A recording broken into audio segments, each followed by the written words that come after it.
I didn't realize when it started. Only that it felt safer to be useful than to be noticed. There was a comfort in being the person everyone could rely on, because reliance looked a lot like trust when you didn't examine it too closely. So I learned early that saying yes kept rooms calm, and calm felt like survival.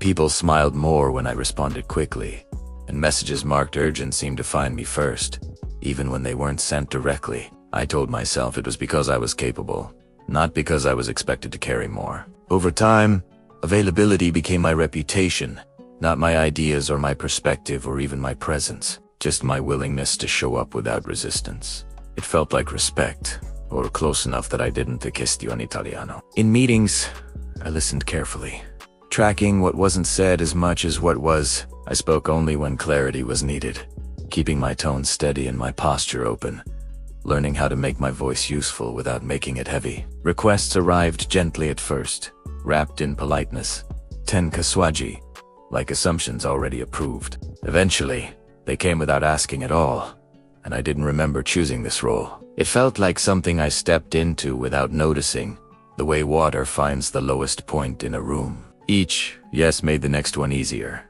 until no longer felt like an option. There was a particular afternoon I still remember clearly, when the fluorescent lights hummed above a long conference table and the air felt slightly too cold for comfort. My coffee sat untouched as conversation moved around me, never quite landing. Someone finally looked in my direction and asked if I could take care of it.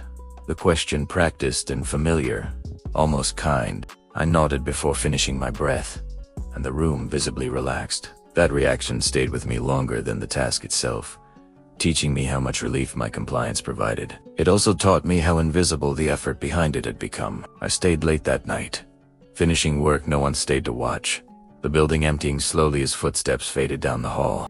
I didn't feel angry, just tired in a way that sleep didn't seem designed to fix. Praise came later in passing comments, quiet acknowledgments that didn't linger. "You're so dependable," someone said, naming a pattern as if it were a personality trait, and I smiled because smiling kept things easy. At home, my phone stayed within reach, even when I was exhausted, and I answered messages quickly, afraid delay might read as disinterest. Being responsive felt like proof that I belonged. This wasn't unique to me, I later learned. A story surfaced quietly of black professionals carrying extra labor no one named. Research eventually described it, but living it had already taught me its shape. The temptation wasn't rebellion or acting out, but staying agreeable, staying liked, staying frictionless. Silence, after all, had a way of preserving peace. Over time, my calendar filled completely, meetings overlapping, as deadlines blurred and free space disappeared without ceremony. One morning,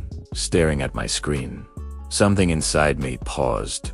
My fingers hovered over the keyboard longer than usual, the familiar yes already formed and expected. For the first time, it felt hey-we. I noticed how often I softened my language, how often I apologized before stating facts, how often I prepared others for my voice as if it needed cushioning. None of this had been accidental. It had kept me safe and respected, but it had also kept me small. That day, the reply stayed unsent for a moment longer, and the silence didn't punish me. When I finally responded, the words were still kind and professional, but they included a boundary. Nothing dramatic followed, just a quiet internal shift I felt more than anyone else noticed. Some people adjusted without comment, others hesitated and recalibrated expectations, and some didn't notice at all. What changed most was internal. I realized availability had become my proof of worth, and I was allowed to release that. I could still be generous without disappearing. This wasn't a declaration or a transformation, just a moment of staying present with myself.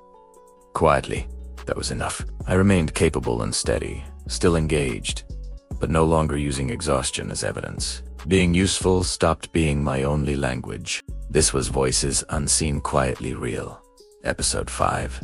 And there are more true stories coming soon. If you'd like to hear more like this in the future, you're welcome to subscribe and return whenever you need a quiet place to listen.